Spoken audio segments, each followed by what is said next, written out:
चला आज मी तुम्हाला आहे ना एक अवघड गोष्ट सोपी करून सांगतो. कोणतं? ते म्हणजे वजन कमी करणं. तुम्हाला वजन कमी करायचंय किंवा नियंत्रित करायचंय, पण व्यायाम करायला वेळ नाही. तर हे कसं करायचं मी तुम्हाला समजून सांगतो. आता पहिले तर वजन वाढतं कसं हे समजून घ्या. आपलं शरीर काम करायला ऊर्जा लागते. आपण जे खातो त्यातून शरीराला ऊर्जा मिळते आणि ही ऊर्जा म्हणजे काय? कॅलरीज हा शब्द तुम्ही ऐकला असाल. आता कॅलरीज म्हणजे काय? आपल्या शरीरासाठी लागणारं इंधन. जसं की गाड्यांना पेट्रोल लागते. आता माझं उदाहरण घेऊन तुम्हाला समजून सांगतो. माझी उंची आणि वजननुसार मला सरासरी 2,500 कॅलरीज लागतात. म्हणजे मला दिवसाला 2,500चं पेट्रोल स्वतः चालायला लागते. आणि दिवसभरात जे मी खातो त्यातून मी 2,500 घेतो. पण मी जर याच्यातले 2,000च कॅलरीज वापरल्या तर जे 500 उरलेल्या कॅलरीज आहे ना ते शरीर फेकून देत नाही. ते शरीर काय करते? भविष्यात एकदम स्मार्ट आहे शरीर. चरबीच्या स्वरूपात, फॅटच्या स्वरूपात पोटात, कमरेवर किंवा लिव्हरमध्ये साठवून ठेवायचं काम करते.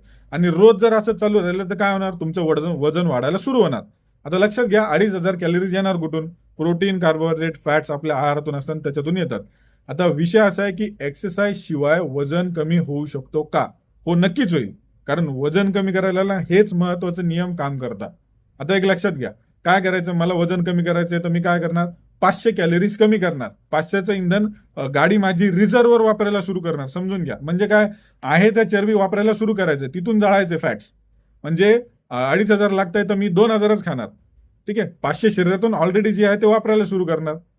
यासाठी काय करायचं माहितीये का? मग जास्त कॅलरीज देणारे जे पदार्थ असतात ते खायचे नाही. जसं की साखर भरपूर तुम्हाला मदत करेल साखर बंद केल्यावर. कोल्ड्रिंक, बिस्किट, वेफर्स, बरेच काही अन्न पदार्थ खूप हाय कॅलरीज असतात. बंद केलं की जवळपास 500-1000 कॅलरीज तिथंच कमी होतात. ताटात अर्ध भाग भाजी असेल तर सॅलड ठेवायचं. सॅलड पण महत्वाचं, पोट भरेल पण कॅलरीज वाढू देणार नाही.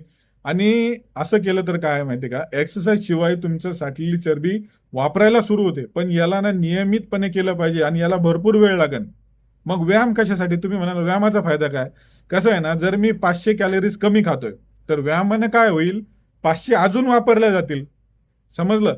500 मी कमी खातोय ना, मग 500 शरीर एक्सरसाइज करताना वापरून घेईल. त्याचबरोबर काय होणार? मग वजन कमी व्हायला अजून मदत होईल. जर ना आहार जर याचा राजा असेल वजन कमी करायचा, तर व्यायाम त्याचा सेनापती असं समजा. आता कसं आहे ना, वाढते वजनाचे जे आजार आहेत ना यांना तुम्हीच जिम्मेदार आहात. आणि विनाकारण डॉक्टरकडे यायची गरजच नाही पडली पाहिजे. तुमच्या हातात आहे हे सगळं. ठीक आहे, काळजी घ्या आणि फॉलो करा. कारण आरोग्याबद्दल गोड बोलत नाही तर खरं बोलतो. धन्यवाद.